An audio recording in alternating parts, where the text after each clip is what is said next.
Hello. Hi, guys. Welcome to Amityville Apothecary's Author Talk. I'm Danielle. Oh, hi, Chanda. Very prompt, so you can just send the request and then I'll accept it. Okay. View the request.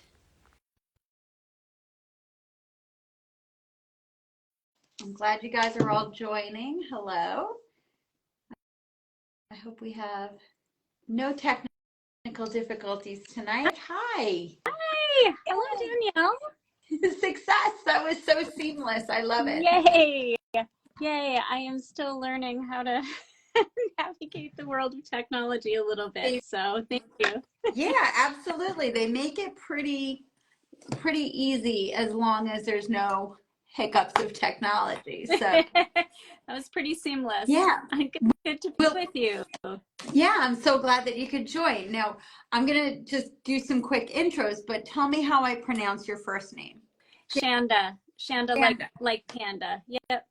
Okay, Chanda. It's nice to meet you in camera. So for our friends who are joining us on the live, I'm Danielle. I'm one of the co-owners of Amityville Apothecary. My business partner is Dina. She should probably be joining us at some point. So we're based in Long Island, New York, and we have a presence, our website and our lives, and this has been a really fun series. So we're really, really excited to be talking with you and also selling both of your books, which is so exciting, and we'll talk about it. I want to get into both. So I'm sure that your fan base is here too, because you've been promoting. So we have a lot of ground to cover. We have a dedicated physical store. So we have our main store, which has all of our crystals and herbs and candles and psychic readings. And the next store we just expanded, and we have the Athenaeum at Amityville Apothecary. So, oh my gosh, congratulations. That is so cool. Thanks. Yeah, it's really fun because it's a deep dive into all sorts of metaphysical books and decks and oracles and tarot and angel cards and numerology and you name it. So it's been a fun evolution. Yeah, New York is one of my favorite places on the planet. I go often, and so I actually went to graduate school in Boston, and I would get on the Greyhound and go. That was in the late 90s, though, so that kind of dates me a bit. But I would go to New York, and so you are definitely on my list. I have not been to see you. Open invitation. Come, we would love it, and we'll set up an event when you come. And then you can host and conduct a workshop with all the great work that you're doing. So we're good. Yes. You're physically located in Chicago? I'm in St. Paul, Minnesota. Okay. Very cold. Yes. Oh my gosh. I'm wearing literally like 4 layers right now just to kind of stay. I live in a 1910 built house, and so with the old boiler furnace in the basement, trying to keep up with the cold. Yeah, it's pretty frigid. I just want to send out thoughts and prayers to all those who are struggling to stay warm, and hoping that everybody finds a warm place to be tonight. It's pretty brutal. It's brutal. Yeah. Absolutely. So it's so funny. I was looking at some of your bio and your interests, and then as I was reading some of your practices, I was like, she's a kindred spirit to me in particular. Like, we have many parallels, including like a gravitation towards Celtic shamanism, and like it's totally my heritage. And when I went there, I felt like I was at home. But I just, when you were walking through some of the exercises, it's exactly describing how I conduct it. So I'm excited for you to walk our users through it. But let me introduce you. This is your first book. So Chanda wrote Meditations for Psychic Development, Practices to Awaken Your Sixth Sense. And you believe that everybody has the abilities. It's just how do you recognize what your strongest ones are and then strengthen it. which I totally agree with you. And I love this book. And then this is your newest book, Meditation and Tarot, Connect with the Cards to Develop Your Inner Vision. So Yes. congratulations on both. So much. It was super humbling to hop on Amazon real quick and see that their stock was already low for this, which I don't know how it works, to be totally honest. I don't know how, did they get 10 or did they get 500? I don't know. But anyway, so they're already reordering stock on Amazon, which is kind of mind blowing. We'll see what that actually means, but awesome. Yeah. Well, I'd love to send you some book plates so that maybe you can sign some for inclusion within the books. And I did do book plates for Meditation and Tarot, but I don't think I did for the other one. So yeah, anytime. Great. You send me anytime. I will. Great. Yeah, for sure. Great. So for our visitors, if anybody wants a signed copy, you can order that through our site and or come to the store, and we'll make sure that that's included. Nice personalized book. So you are a psychic medium. Yeah. Tell us a little bit about how you got started and what your practice is, because you're also a tarot reader. So let us know a little bit more about you. Yeah, it's everybody's journey is so different. I came into this interest in the late 90s when I moved to Boston. Within a few months of being gone, I had the unfortunate experience of losing a few family members within the first 6 months, which it was sort of mind-boggling to me how it could happen, all of this loss in just such a short amount of time. But what it inevitably did was it drove me into seeking answers. What happens to us? What happens when we leave our bodies? Is there an afterlife? And so being in the heart of spiritualism on the East Coast, I had just a plethora of options to explore. And at first I didn't really know what I was looking for. So I would walk in and wander into different churches and temples and ask to sit with people to talk about it. I was really struggling to try to understand. And actually what was happening was I was really having a difficult time coping with grief as in my early 20s, and trying to sort of, it was the first time I experienced that kind of major loss. And so I was going to graduate school at the time, and I did happen upon a spiritualist temple, and it really opened my eyes. It was the first time I experienced mediumship, and it felt like home. It just felt like home. And so it really drove me into studying and research. And soon I was replacing my graduate school study books on my bedside table with a pile of, spiritual books on everything from past lives to afterlife to near death to whatever. And I was just hungry. I couldn't get enough of it. And so that was really the start of my interest in this field.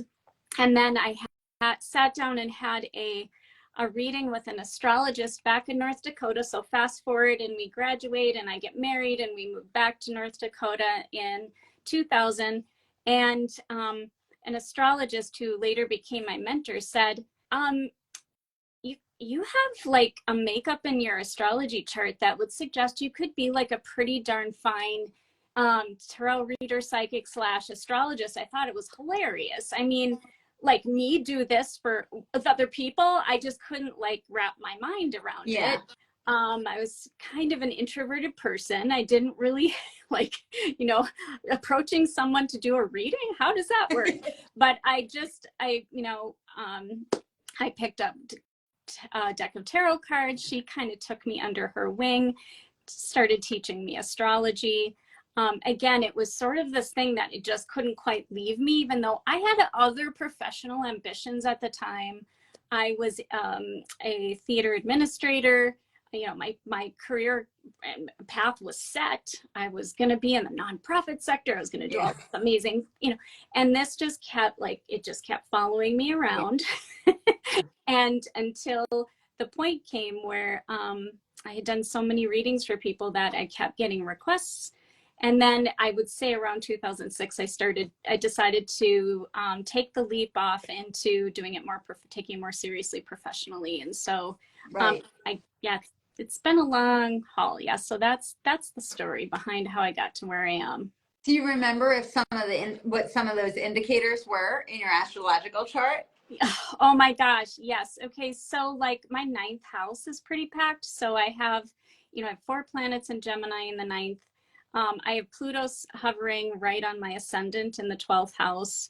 I have Moon 8th house Me going too. on. Yeah. Yeah. So I've got if you take a peek at it, you're like, oh yeah, heck yeah. And then not only that, Mars and Pisces, I've got like a lot of setup for, and not only that, but like Cancer's on my midheaven, the axis 4th house, I have Capricorn. So like home-based business / Scorpio 2nd house, making money through spiritual pursuits or doing something for a living. Yeah. So like it all started to come together after a while. It was like, not like I couldn't, choose another path, but the sense of purpose and kind of driving into a mission like hit me for the first time in my adult life. Yeah. Like I was really satisfied with what I was doing for the first time in my adult life. Yeah. And then did you start doing like free readings for your friends? Oh my gosh. Or did you start?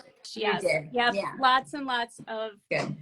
Yeah, so like, built into all of this was also like a little bit of insecurity. I needed a feedback loop. Like, how is this going? Is this landing? Is what I'm seeing and sensing and feeling of the unknown actually resonating for people? Yeah. Where is, coming from? And I remembered part of my grief coping when my family died was I was like, I'm going to spend some time trying to leap out of my body. Like I spent a ton of time in meditation trying to achieve an out of body experience. I thought, again, this was in my early 20s. I thought to myself, if I do that, at least I'll know how it's going for them or what it's like, So I was really curious about death. Yeah. And of course, Moon 8th, I spend a lot of time thinking about the bridge between birth and death. And that's my zone. And of course, I was not successful. I did not have an out-of-body experience. But what happened instead was that I got flooded with, oh gosh, messages. And I saw it in my mind's eye, like beings who I felt were like guiding me in the process. Later discovered they were like guides who were helping me. I had a conversation with my grandmother. At that point, it was really surreal. And so I accidentally found all this other stuff while I was trying to achieve another thing, and that kept driving me into wanting to just, the passion was definitely ignited to want to make a difference for other people in some way, shape, or form, the way that I had been helped. Yeah.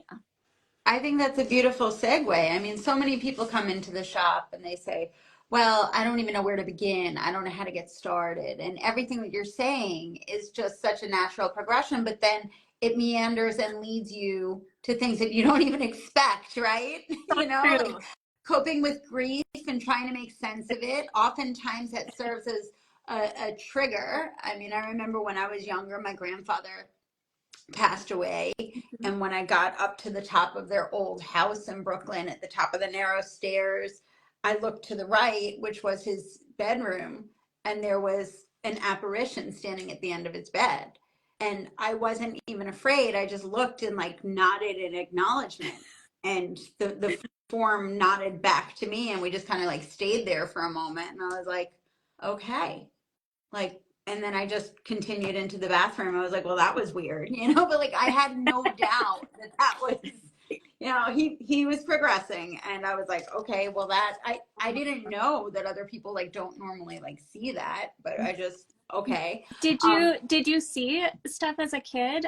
Do you remember, like, did it come back to you like, oh, I this happened to me when I was a kid? I'm so curious about your own, like. That was, I was actually in high school when that happened. Okay.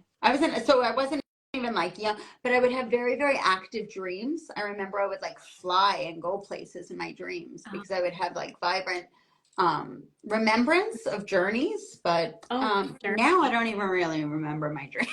I know I'm very active, but I don't have the recall.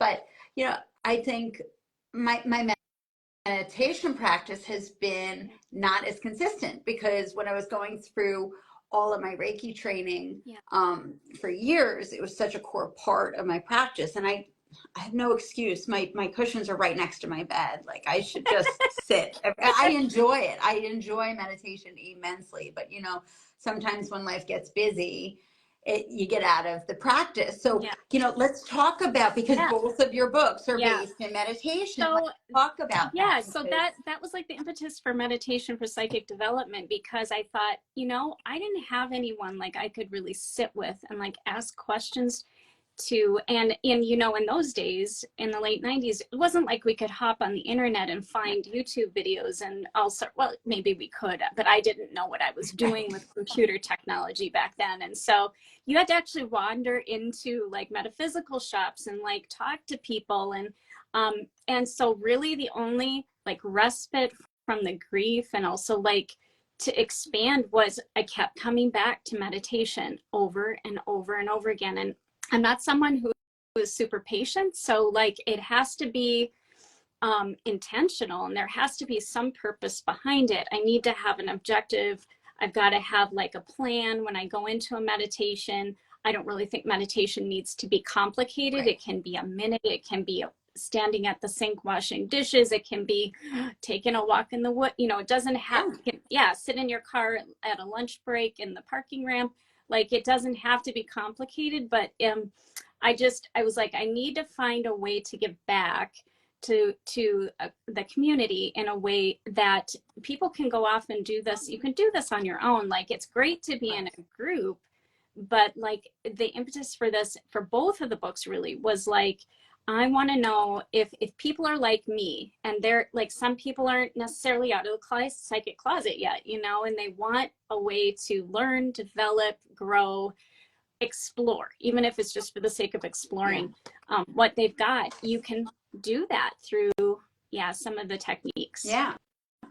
And then you talk about the clairs. You want to just talk a little bit briefly for the folks who are joining us about what are the clairs? The clairs are the way that we, know is specifically kind of how our psychic receiver works. So we all have psychic receivers, and everybody's different. And you can actually get very clear about that through understanding which of the clairs you are. So clairvoyance, which is clear seeing, clairsentience, which is clear feeling, clairaudience, clear hearing, and claircognizance, or clear knowing. And if you are able to understand which of those, or what combination you are as a starting point, you can build from there, and you can start with your strengths. And meditation can help you get there also, what zodiac sign you are, or what your chart looks like. If you're an astrology person, that can help you get there. I feel like you start with where your strengths are, and then it can expand from there. So we're not like rowing upstream. Right. We're working with the current. Let's work with the current. Let's find out how it works for you, how your compass naturally, and then set the right conditions for it to happen naturally. And that's to me, that's meditation. There are other ways to do it. Working with crystals, visualization, guided visualization, working with psychic tools can help you. Everybody's a little different. I love how in both books, a really important aspect of this is keeping a journal of your experience, of your impressions, of what colors you might have experienced, if you had different sensations, different thoughts that may have come into your psyche, just so you can track and monitor your progress and start to recognize repeat patterns, if you will. Oh, for sure. For sure. And if we can like adapt the narrative that it's possible that are even like those beings that work with us, whether they're guides or ancestors, they're helping us establish a little bit of a code of a connection, like a language, you can, like you said, notice the patterns, because that when they repeat or when they come again, it just makes your job easier. Recognize what's being said. Beautiful. So your newest book, the meditation in tarot, a lot of people struggle with, how do I learn 78 cards? And I think this combination of how you break down the major arcana, the minor arcana, Yes. even the court cards, and how you meditate on those. Yep. I think it's very, very smart in a great way. So it's not rote memorization, yep. But yep. You retain it and you learn and you personify it more. For sure. Absolutely. You teach tarot, so talk a little bit about that. Yeah, like I couldn't, like, even for myself at a certain point, it just became very clear that like I wasn't going to, you know how many planets I have, like 7 planets in air signs. Get real. Am I going to really remember all the things in the books that I've? It's not going to happen, because there's a lot bouncing around in there. But so it was like, okay, there has to be a way to develop a relationship with these cards that are so, like, they've become my friends over the years. Like they're it's an ally, they're a guide, they're like a supportive partner and guide. And so and they come to life. Yeah. You know, when you get to know them through something like meditation, stepping back and giving your intuition and your heart a chance to get to know them without just making it a mental exercise, like a left brain exercise. It then becomes a whole like system exercise. Yeah, you know what I mean? And then like open your third eye to be able to, like, hey, maybe the imagery in the judgment card looks like this, but suddenly I'm seeing a beach or I'm seeing something else, and it's showing me something on my inner vision that was really like super supportive. So like I'm kind of a radical tarot teacher and reader. I don't adhere to like lots of really stringent, strict kind of rules. I'm not a purist when it comes to tarot. You know, it's like a very flexible, I believe it's one of the most flexible tools. Absolutely. Yeah. So, I mean, you use the traditional. So this is the Radiant Rider way. So you use the traditional meanings and decks, but then also you reference Darkwood Tarot. Yes. So we love Sasha. She actually came to the shop and did an event. Yeah, she's awesome. Cool. So we love her deck. And then you mentioned Mermaid Tarot, which has very, very different. So, you know, this focuses a lot on the shadow. Totally. So Mermaid is entirely different. And then just last week we did an author talk with Deborah Blake. So we're actually. Oh my gosh, I need to go catch up with that. Yeah, it's great. And I love that about Llewellyn, how you guys all it's like a happy family within the publishing community, which is wonderful. It is. But to your point about not necessarily being conformist, when people come into the shop, I say, walk around the shop. We have an open store copy of every deck when you come in. Awesome. So that when you come in, you can interact with the art, you can feel the stock of the cards, you can go to what you gravitate towards and see if you see how it feels. Because I know that that's how I I always want to open it, you know. So I think that there's very diverse differences in the art and then the different cards. And as long as you know like the core essence, but that's where your intuition comes in too, about like before you even look at a description, like what's your perception as you look at the card? What comes to light? Like and what does it mean to you? Because oftentimes your intuition knows. Yeah, there's an exercise in the book where I go into this, and this is what I teach in my beginning tarot classes. We're not going to look at any book meanings. We are going to actually study this deck, and we are going to go card, not necessarily card by card, but we do go through the major arcana card by card. And the first question you ask yourself when you look at one of the cards, number 1, what does this card make me feel? So immediately we're getting out of our head down here into our body somewhere. Like this card is going to register because these cards have been around for a very long time. Chances are pretty darn good you and I have, you know, seen the cards in prior lives. We've probably connected with the wisdom on some level that is embedded in these cards multiple times. Get down in your body. What do you feel? Next, look at the story. Tell me what's going on in the story. What are the characters doing? What do you imagine? Like if you were to jump into the scene, what's going on? And then the third thing is, then pop off the top of your head just 1 or 2 key words. we're looking at the magician. Okay, you know, that character really is surely is confident of themselves. Hey, that's a great keyword to use for the magician, confidence. So then when you come back to the cards later, that's one of my favorite anyway. Revealing one of my favorite cards in the tarot is the magician.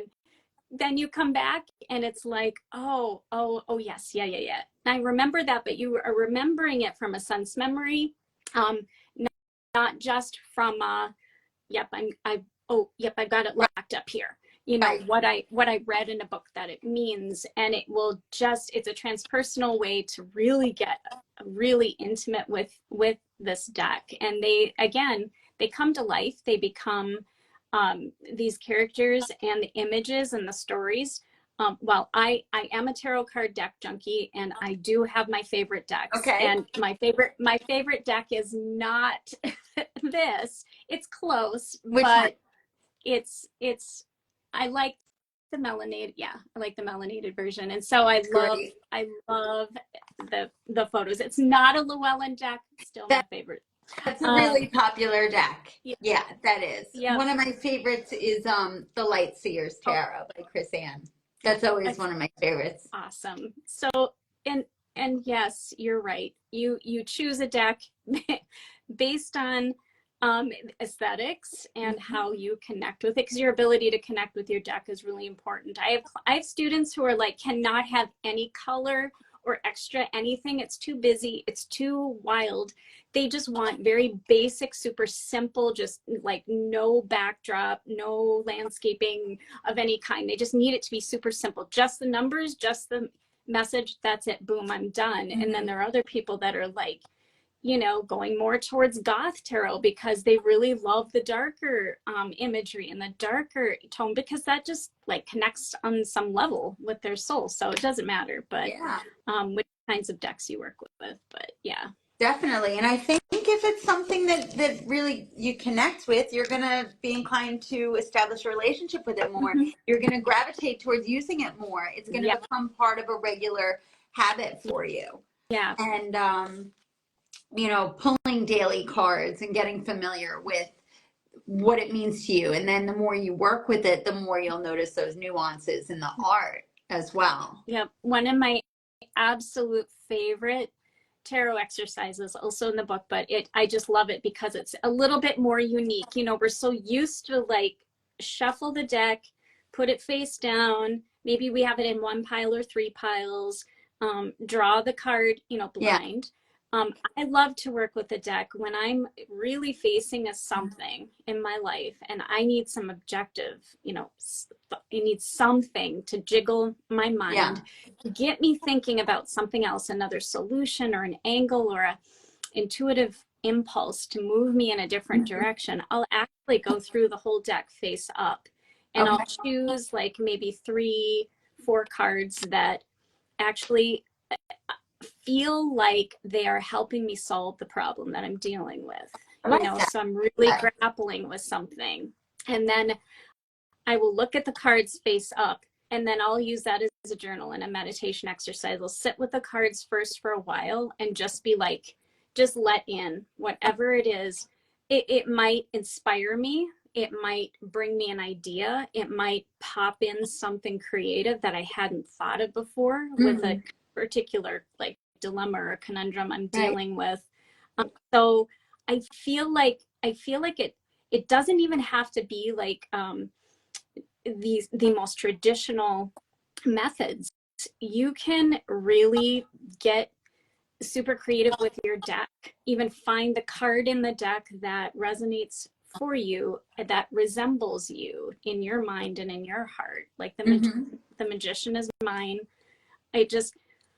Everybody says high priestess, and I'm like, I'm not really feeling high priestess. I'm actually feeling the magician, and the magician feels like it vibes with me every time I draw it. It feels like I'm having a conversation with my higher self. And so, yeah, so those are just a couple of other really fun ways to work with it. If you don't want to leave your deck up to your readings up to chance, and you want to actually like, I want to choose cards that I want to see in the outcome of this situation, or how I want this to kind of go moving forward.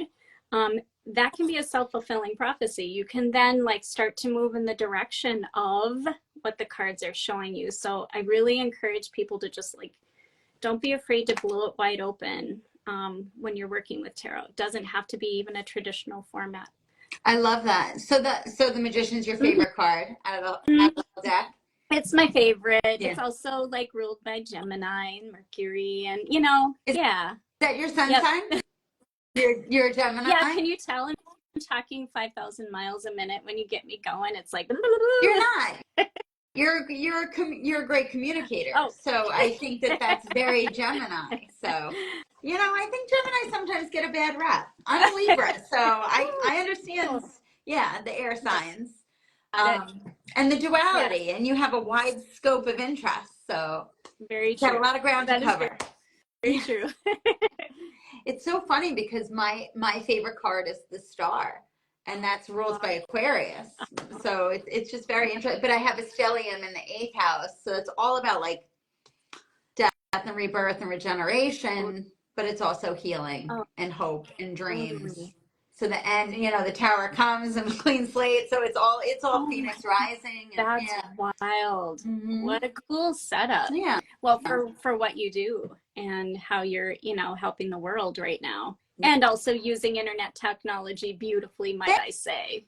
Thank you. Thanks. Yeah, it's so funny because Dina and I have the same exact birthday. The same day, same year. Mm-hmm. No, did you? And were you friends? And we met in college. Oh, we met in college. So cool. Yeah. We were born both on Long Island, very close, and I'm about 2 hours older than her.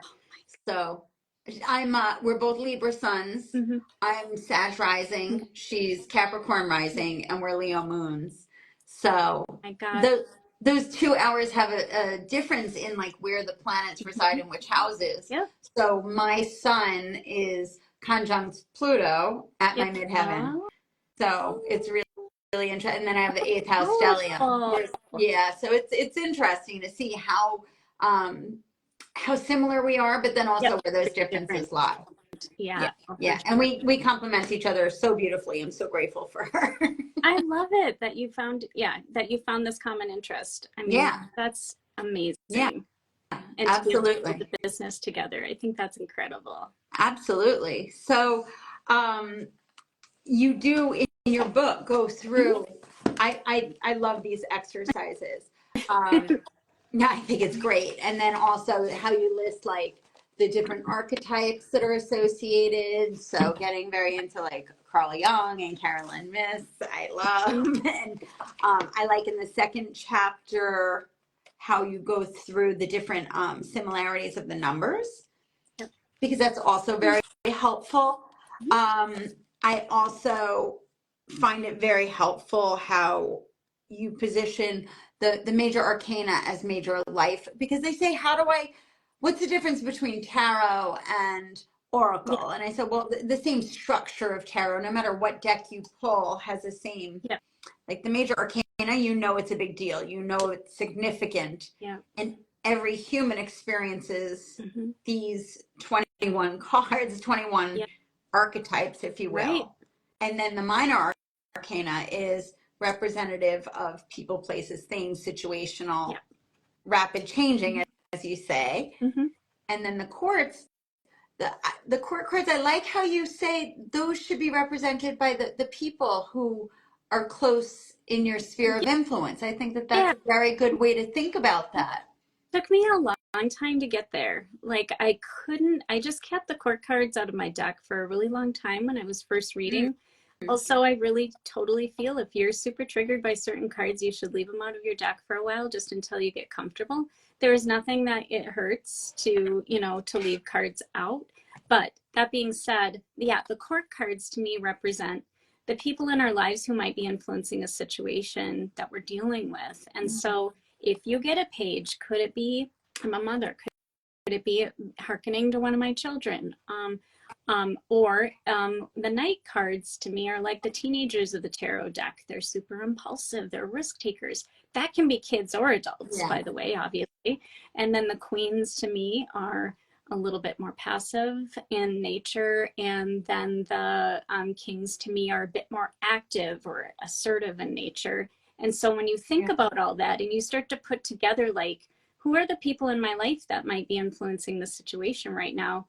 It's not me. It's not just me. We don't live in a vacuum. There's other people that might be influencing my emotions, my thoughts, my experiences. And so it can really add depth. But if you're doing a reading and then you're like, well, no, I don't actually feel like someone else's, this is representing someone else that I need to consider, then you pull the energy into yourself. Like, okay, the qualities, and I'm being called to exhibit the qualities and characteristics of this particular card. So the example I give is the Queen of Swords. Like, I rarely draw the Queen of Swords, but when she does show up and it's about me, it's like, dude, calm your emotions. Look at this from a logical perspective. You know, this don't, you know, put your emotions on hold for a minute. Just the facts, ma'am. You know, get the facts in front of you. Take a deep breath. You know, she's sort of like, you know, she's able to be super emotionally detached when she looks at a situation in her life. And so I need her. I need her every once in a while. It's funny because that's my card that I was born into. Like, if you look at my astrology, that's the associated card with Dina.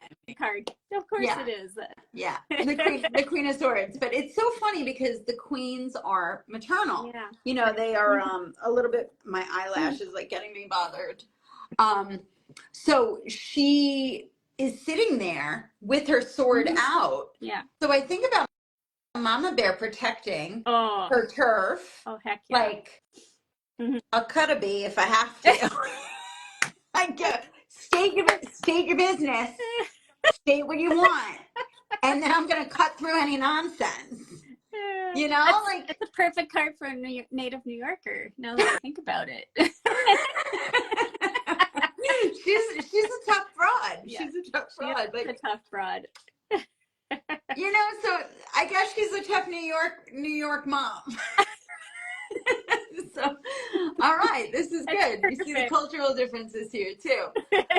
But yeah, no, there's certain cards that I used to be very upset if they came up in a reading. But now, as my practice has progressed, as I've evolved in life and I've experienced every walk of emotion in life, like that, I welcome when I see the death card, because it means a cycle has ended, but yet a new cycle is going to begin. Yeah. The Tower, I don't necessarily like the unexpectedness of it. Yeah, I hear you. But the clearing of something that was not built on a solid structure and a solid foundation, so that is now removed. I once heard a tarot reader explain those people falling out of the tower in a beautiful way. They said if they remained in that tower, their fate was certain death. So they had to leap, and they took a leap of faith. Ooh. Wow, isn't that beautiful? That's a great way to look at that card. You know, and it's interesting because a lot of tarot enthusiasts are looking at the Tower as this kind of a card that's a symbol for the times that we're living in right now, which, I mean, totally checks out. Yeah. Like, you know, things that have stood on shaky ground for hundreds of years now have to fall. We have to be willing to let it fall so that we can build something stronger and more lasting. And so I keep holding that, like whenever that card comes up, I also I'm also like, but at the same time, it's like, oh, remember, it's okay in life. Sometimes things have to just, they just have to go away so that something new can be built in their place. So and what follows the Tower? The star. The star. The healing and the dream and the hope and the rejuvenation. Totally. So I think it's really beautiful because you can see the patterns in our experiences. Sure. But the one that still just always gets me, that it's my most hated card in the deck, is the Three of Swords. I can't. Every time I see it, and one of the most graphic depictions of that is in the Lightseers tarot deck. Like the Three of Swords is just like, oh, the heartbreak and the sorrow. But yeah. It's hard because like embracing that, this is part of the human condition. None of us are exempt. We all have heartbreak. We all have sorrow. We all have sadness. And sometimes on, like every card has a little bit of a spectrum. Like, okay, so the Three of Swords on the brighter spectrum could be just feeling a little like torn or stuck or, not sure which way to go. Because it's a swords card, it still connects us with our minds. It connects us with decisions. It connects us with communication. And so it can kind of help us reorientate ourselves. Like, what do I need to say to move through a situation? How can I verbalize this? How can I think about it? So sometimes the work with the Three of Swords is internal. It's like, how can I think about this so that I can move forward with a thing that I'm feeling really like tenderhearted about, all the way to like a betrayal or a deceit. And, the heavier shadowy side of that card is there as well. There's a lot of drama in the Three of Swords, for sure. Definitely. Definitely. A lot of drama. So one thing that I love is as you break it down, because I totally agree and I relate, like it doesn't have to be a whole big fanfare and production as you settle into your practice, like your everyday, because I think the more simple you make it, the more regular you're going to make it part of your routine. Yeah, for sure. The importance of doing like 5 minutes of meditation to begin every day. Yeah. Instead of trying to do a half an hour once a week, like you're just not going to do that. Yeah. Your grounding exercise, the guided meditation. I don't know if you want to walk through that. I thought it could be helpful. I thought it would be helpful if we just sit and you guide us through your grounding practice, because when people come in, they say, I just don't even know like how to begin. And I think to ground yourself and to protect yourself before you open yourself up and you open your crown up to receive is an important part of the practice. So the way that you do is so simple. If you can do that, that would be helpful for everybody, I think. I would love to. Okay, everyone, let's do it. Let's do it. It's a great little meditation. I've got my book handy. I'm going to flip to that little page. Great. And it's very short in the book, so I might take a little creative liberty and just so if you can find yourself in a place where your feet are both on the floor and you're really settled and relaxed in your body, and then I just want you to just start by taking some nice deep breaths in through your nose and out through your mouth, just cleansing breaths. Just settle in your body.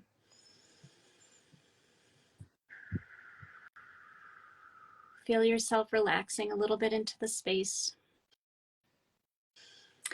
And I want you to imagine that you have golden cords of light attached to the bottoms of each of your feet. And those golden cords of light are your grounding cords, and they are stretching all the way down to the center of the earth, like golden elastic bands of light. And they stay connected to the soles of your feet, the center of the earth, the heart of the mother. They stretch all the way down, keeping you tethered here, safe, so you can explore. And just breathing rhythmically and more comfortably now. When you release your breath, you can move any unwanted or trapped energy down your grounding cords with your breath to the center of the earth, where it can be safely released and healed.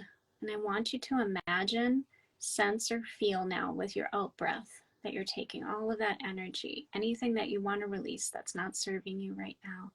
Just release it down your grounding cords, all the way to the center of the earth, where it can be released safely so it doesn't bring harm to you or anyone else.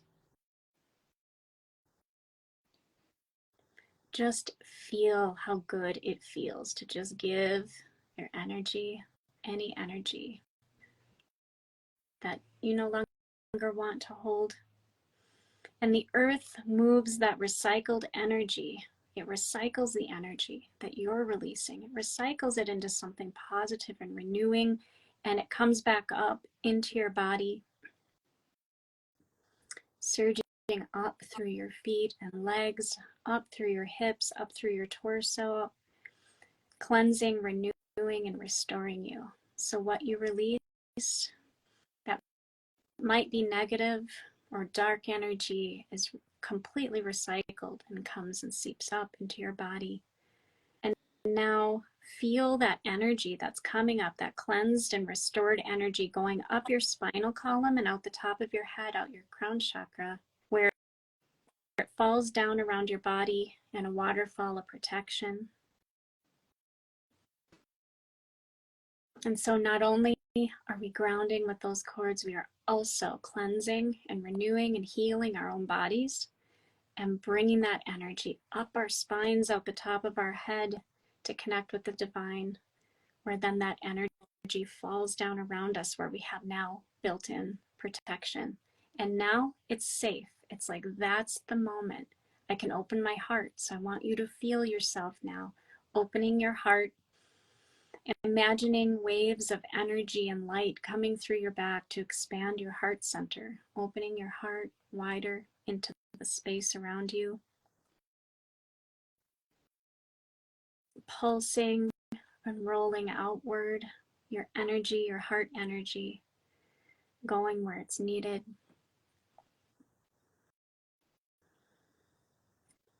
I don't think we realize how much we close our hearts down sometimes in this very chaotic world full of turmoil. And it feels good to stretch our hearts in empathy, love, and compassion.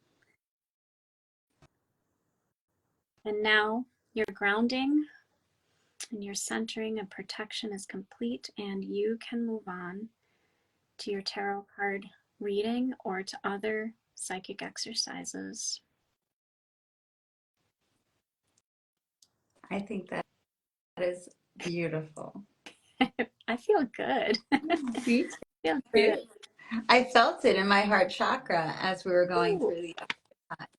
And it's so beautiful because Mother Earth transmutes all of our negative or excess energy. So that's what smoky quartz does. It's the crystal form of the exercise that we're doing, that it'll draw everything down to Mother Earth and transmute it and pull it back through our feet sub-chakras. The comments are saying that was wonderful. Good. Oh, that's true. I'm glad you enjoyed it. I'm glad you enjoyed it. And then as it comes up through all your chakras and then out through your crown to gather and receive all of the insights that are coming from above, if you think about it, it's an infinity. And yes, the midsection is your heart chakra. Yes, you got that. And you can, yeah. That's the weave of the universe. Yep, I feel that. You got that. That is so cool. I think about that, or I see that image in my head whenever I do this, almost every time. Whoa, lady, we are on the same wavelength. That's very cool. It's amazing. It's amazing because I was reading it as you wrote it, and I'm like, she's in my head, like throughout my entire practice and Reiki. I mean, everything's all about the interwoven subtle energies, but everything is infinity. And the fact that it crosses through our heart chakra as we transmute energy through Mother Earth and then we receive from above, and really our body serves as a conduit. So because energy can neither be it can neither be destroyed nor created, just transmuted. Yeah, that's essentially what we're doing, but adding in that protection before we go into our reading. It's pretty astounding. So thank you for guiding us in that. Oh, you're so welcome. I'm also I'm super spiritual, but I'm also very, very practical. Yeah. And like a grounding meditation, whether or not you feel like learning about tarot, is still very beneficial for lots of reasons. Yeah. It can calm anxiety. I mean, this is my go-to if I'm feeling anxious. 2 minutes. That's it. That's all you need to do this. Like It was literally, just that fast. it was very fast. Yeah. You don't have to have a long time, but yeah. So grounding, yeah, has just so many positive healing benefits. Well, and yeah, I don't have any grounding planets. I don't have any earth planets in my astrology. One. So I hear you, girl. I'm all air and fire. I hear you. I'm with you. So you know, and the similarities are amazing. You have to come and see I'm us. coming. I know my husband's. I'm gonna be like, yeah. Hi. We're going to New York. Springtime in New York. Exactly. Exactly. But you know, even people can get overwhelmed with the idea of like, I don't know how to meditate. I don't like. I sometimes if I'll just sit outside or I'll walk in nature. Yep. That is what restores me. Yes. Going for natural walks. Yep. And that energy just restores me. But I'll just sit on a bench and listen to birds. Or, you know, like, it doesn't have to be, formal. No formal anything required to meditate. Meditate comes in so many forms. I'm crazy, but I love washing dishes. I know I mentioned it earlier, but literally a few times a week, I'll go downstairs. I'm a busy mom of 3. And you know, the dishwasher is full. So I'll just stand at the and I look outside. I've got a little shelf out in my backyard against the gate that has some little fairies perched on it. And I'll just sit and just kind of gaze out there and just like release into the water, whatever from my day. And it doesn't have to do anything other than just like bring me into my moment that I'm in. Bring me to the moment I'm in. Remind me I'm here, I'm present, I'm okay, I'm safe, I'm, you know, ready to move on. Yeah, all mindfulness practices, it's so beneficial to just bringing you back into the present, here and now. I'm safe, I'm secure, I'm grounded. And, you know, oftentimes people walk into the shop and they are very interested in the upper chakras. They want to activate their third eye. They want to open their crown. They want to, you know, I want moldavite. I want to skyrocket out of the universe. And I'm like, okay, that's great. But you always have to remain grounded. Because if you think about a mighty oak, the roots need to be as deeply grounded as the branches that soar to the skies. And again, it all comes down to that infinity. As above, so below. As within, so without. Like it's all yin yang. And it's critically important as you seek balance across all of the chakras, with the heart being the center. So I love the tree imagery. I'm so borrowing that. Absolutely. That's wonderful. Of course. If we are grounded, then we can stretch higher. It's going to support us to soar. Yep, that trunk and those roots need to be, that was brilliant. Beautiful. I love that. I'm sure I heard it from somebody else and I probably just resonated with it. But, you know, once I hear, especially when it comes to like tree or nature references, I'm like, I get that. That makes sense to me. For sure. Yeah. Absolutely. Yeah. So do any of our visitors have any questions while we have a few minutes left remaining? I highly recommend, for anybody that joined us a little bit late, this is the newest book that we're talking about, Meditation and Tarot. And then this is her first book, Meditations for Psychic Development. And both are excellent. So I'm going to incorporate all of these exercises to deepen. And to clear up confusion around like, yes, both of these will eventually be in audio form. So obviously that's helpful because you can listen, but you could also record your own voice doing the meditations and play it back if you want to. The meditations are all super brief, really easy. There's nothing super complex. They all kind of follow a similar format each time you read a meditation. They're very similar. The entry point is the same and it goes somewhere in the middle. And then there's an end to bring yourself out safely. And so like you can get it in your head and then you can do it without your book.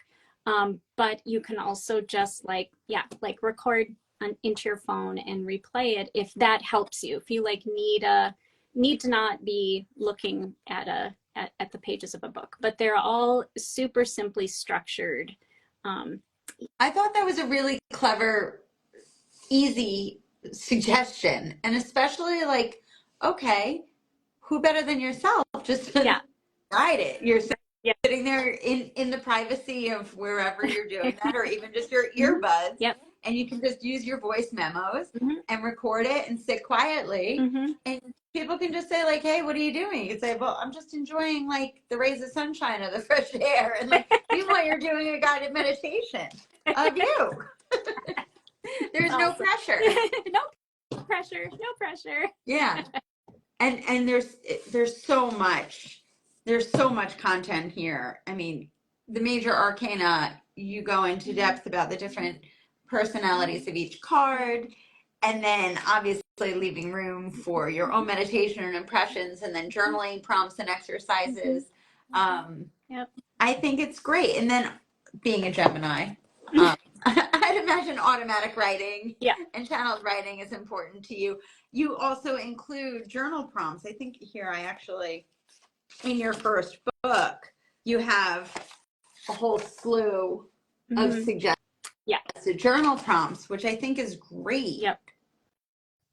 Yeah, I feel like knowing where to go with what you're doing and how to frame what you experience, like all of this unknown stuff, images or messages or thoughts or feelings, however you experience it as happening, and to be able to frame it, it helps kind of lock something in, and that to me is kind of like a really helpful. And by the way, my journals are not extensive. I mean, I have a pile of sticky notes. Sorry. Yeah. This is one. Yeah. This is my journal.